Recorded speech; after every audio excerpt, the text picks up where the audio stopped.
आजभोलि नेपालमा क्यान्सर अत्यन्त भयावह रूपमा फैलिरहेको छ। नेपालको रिसेन्ट तथ्याङ्कहरू नै हेर्ने हो भने पनि वार्षिक रूपमा हुने मृत्युहरूको टोटल 9% मृत्यु चाहिँ क्यान्सर रोगबाट भएको पाइएको छ। आजको भिडियोमा हजुरहरू सामु हामीले क्यान्सरबाट बच्नको लागि अपनाउन सकिने केही आयुर्वेदिक उपायहरूको बारेमा जानकारी लिएर आएका छौँ। यो भिडियो अत्यन्त महत्त्वपूर्ण छ, तसर्थ अन्तिमसम्म हेरिदिनु होला। क्यान्सरको जोखिमबाट बच्नको लागि हामीले सजिलैसँग अपनाउन सकिने एउटा उपाय छ, त्यसलाई हामी उपवास भन्छौँ। उपवास भनेको सामान्य भाषामा बुझ्दाखेरि फास्टिङ हो। फास्टिङको धार्मिक रूपमा धेरै महत्त्वपूर्ण भए तापनि सँगसँगै यसको केही स्वास्थ्यसँग सम्बन्धित फाइदाहरूको बारेमा पनि हजुरहरूलाई आज हामी जानकारी दिन गइरहेका छौँ।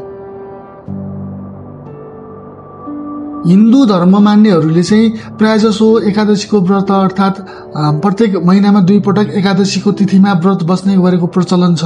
उपवासको क्यान्सर रोग प्रिभेन्सनको लागि, क्यान्सर रोग नियन्त्रणको लागि, क्यान्सर रोगको जोखिमबाट बच्नको लागि पनि छुट्टै भूमिका रहेको भनेर विभिन्न खालका रिसर्चहरूमा पनि पाइएको छ।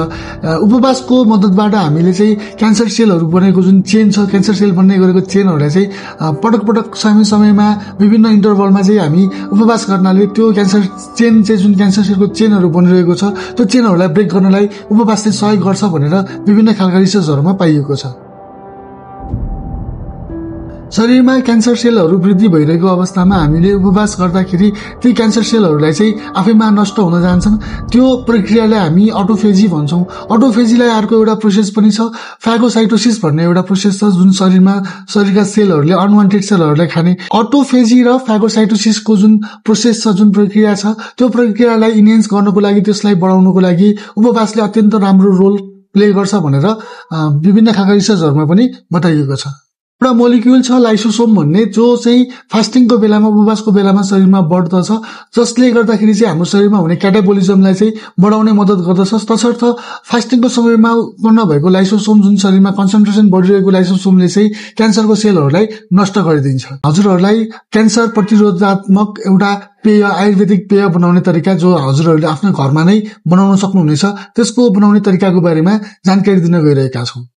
क्यान्सर प्रतिरोधी आयुर्वेदिक पेय बनाउनको लागि चाहिँ हजुरहरूले 1 चम्चा गुर्जो अर्थात् गिलोय भन्छौँ, त्यो गिलोय लिनु होला। त्यसमा सँगसँगै 1 चम्चा मरिचको धुलो पनि मिसाउन सक्नुहुनेछ। त्यसपछि सानो टुक्रामा एउटा जिन्जर अर्थात् अदुवा राखेर त्यसलाई चाहिँ केही समय पानीमा पकाउनु होला। त्यसमा 5-7 वटा फ्रेस लिभ्सहरू, तुलसीको पत्ताहरू पनि त्यसमा राखेर 5 देखि 10 मिनट समयसम्म त्यसलाई उमाल्नु होला। त्यो उमालिसकेपछि त्यो बनेको पेयमा थोरै हामीले आफ्नो स्वाद अनुसारले थोरै हनी पनि राख्न सक्छौँ। त्यो हनी राखिसकेपछि हजुरहरूको जुन पेय छ त्यो तयार भयो। त्यो तयार भएको पेयलाई हजुरहरूले केही मनतातो अवस्थामा नै बिहानको समयमा खाली पेटमा खानुभयो भने त्यस उक्त पेयले हजुरहरूको क्यान्सर सेल्सहरूलाई नष्ट गर्नको लागि, क्यान्सरहरूलाई सप्रेसन गर्नको लागि अत्यन्त राम्रो भूमिका खेल्ने गर्दछ। क्यान्सर प्रतिरोधात्मक पेयमा राखिएको गुर्जो छ, गुर्जो अथवा गिलोयले चाहिँ हाम्रो शरीरको इम्युनिटी बढाउँछ। शरीरमा भएको जुन फ्री रेडिकलहरू छ, जो शरीरलाई हानि गर्ने खालका फ्री रेडिकलहरूलाई चाहिँ शरीरबाट निकाल्नको लागि गुर्जोले अत्यन्त राम्रो भूमिका खेल्दछ। जिन्जर अर्थात् अदुवामा हाम्रो शरीरमा हुने इन्फ्लामेसनहरूलाई कम गर्नको लागि एन्टी इन्फ्लामेटरी प्रोपर्टिज रहेको हुन्छ।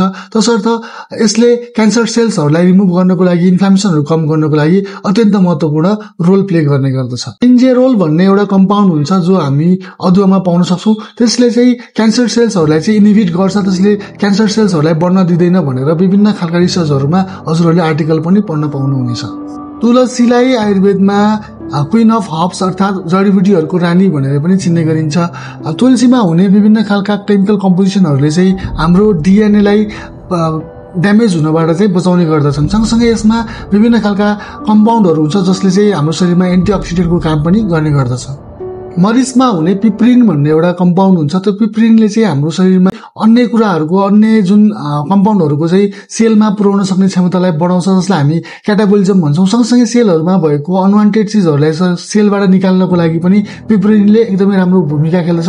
त्यसलाई जनरल रूपमा बुझ्दाखेरि आयुर्वेदमा जुन अग्नि भनिन्छ, अग्निमध्ये पनि भूताग्नि र धात्वाग्निको जुन लेभलको काम छ त्यो चाहिँ पिप्रिनबाट हामीले चाहिँ एचिभ गर्न सक्छौँ। क्वालिटी स्लिप अर्थात् साउन्ड स्लिप भयो भने चाहिँ हजुरहरूको शरीरमा मेटाबोलिजम क्याटाबोलिजम एकदमै प्रोपर मात्रामा हुन्छ, प्रोपर तरिकाले हुन्छ। तसर्थ राम्रो खालको निन्द्रा, एकदम शान्तपूर्ण निन्द्रा पनि हजुरहरूको क्यान्सरको जोखिमबाट बचाउनको लागि अत्यन्त महत्त्वपूर्ण हुन सक्छ। यी उपायहरू बाहेक हजुरहरू नेचरमा रहने, नेचरसँग नजिक रहने, दैनिक रूपमा नियमित रूपमा वृक्षहरू अथवा रुखहरूसँग नजिक रहने, स्ट्रेस फ्री रहने भने क्यान्सर जस्ता रोगहरूको जोखिमबाट हजुरहरू बच्न सक्नुहुनेछ।